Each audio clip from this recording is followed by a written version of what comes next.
Thanks for joining us for another episode of Boom and Bust. I'm your host, Tony Clement, here at the News Forum where all voices matter. I am delighted to welcome back Dr. Stephen Poloz to the program. He is a former governor of the Bank of Canada, an author, and currently serves as a special advisor to Osler Law Firm. Welcome back to Boom and Bust. Pleasure to be here, Tony. Thanks. Oh, it's my pleasure as well.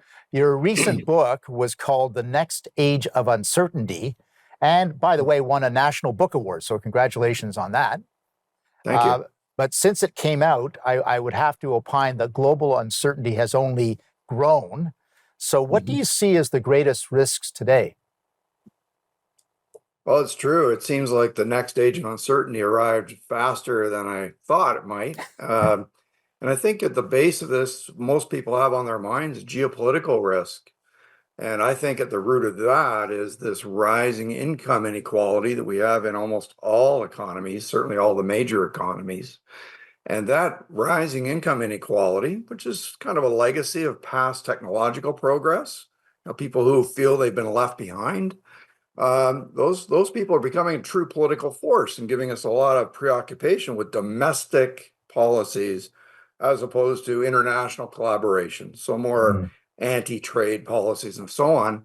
And what that does is it kind of leaves a vacuum at the top of the pile. And that means that bad actors have a lot more room to maneuver because we don't have the usual kind of collaboration going on. So I think we're in for more of this, actually, Tony, because the fourth industrial revolution is just getting started. Right. And that's the digitalization of all the firms and, the deployment of AI and more robotics. And I think that's going to cause income inequality to rise even further. And we're not doing much about that in the sort of tax systems in the major economies. So the result is I expect these stresses to continue to grow and give us even more geopolitical volatility going forward. And I know that's not a very welcome prediction, but it does mean that the kind of volatility we've been living through for the last 3 years post-pandemic, everybody thought that after the pandemic, things would settle down. Nothing has settled down.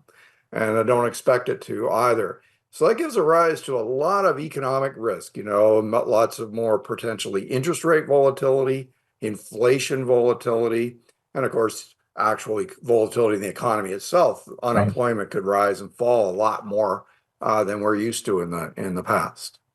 Oh, absolutely. And obviously, governments, democratic Western governments in particular, are challenged by that. And how can our governments and Canadians generally prepare for these risks and the volatility that you mentioned? Well, for me, it's when people face so much uncertainty, and not just high, but rising uncertainty, the best thing you can do is to try and offset some of that to give them more sense of calm. There are multiple tools that one could use, but probably the central one is some form of a guaranteed basic income or a universal basic income kind of tool, which, by the way, CERB was sort of that, used during the emergency period. So it had a lot of the characteristics, but it wasn't carefully designed, to be a program that wouldn't affect incentives to work and so on. So anyway, in other words, you would do a better job with it. And by the way, it might replace a lot of other government programs that cost a lot to deploy if you had just one really strong program like that. That kind of thing gives people more comfort and the willingness to kind of live their lives. If they're facing a lot of uncertainty, they might just save a lot more. And I think companies too will hold a lot of money back just because they're not sure. They got to keep a lot of dry powder, either to defend against volatility or hopefully in their minds to take advantage of some volatility that comes their way. That's positive. Either way, we spend less, we grow slower, we have less resilience. So it would be up to governments to find a way to add resilience back. And it could be like I just described, or, they could make sure that trade agreements are negotiated and locked down as opposed to renegotiable every few years.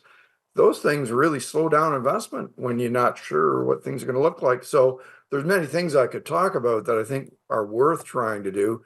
And certainly fiscal policy needs to be one of the elements of certainty for people, not not an uncertain look. No, very good points. We are going to go to a break, but you're quite right about trade agreements. I can't believe that we're already contemplating renegotiation on USMCA already. It just Yes. seems like yesterday that we negotiated that with the United States. We'll be back with our guest, Dr. Stephen Poloz, after these messages. Please stay with us.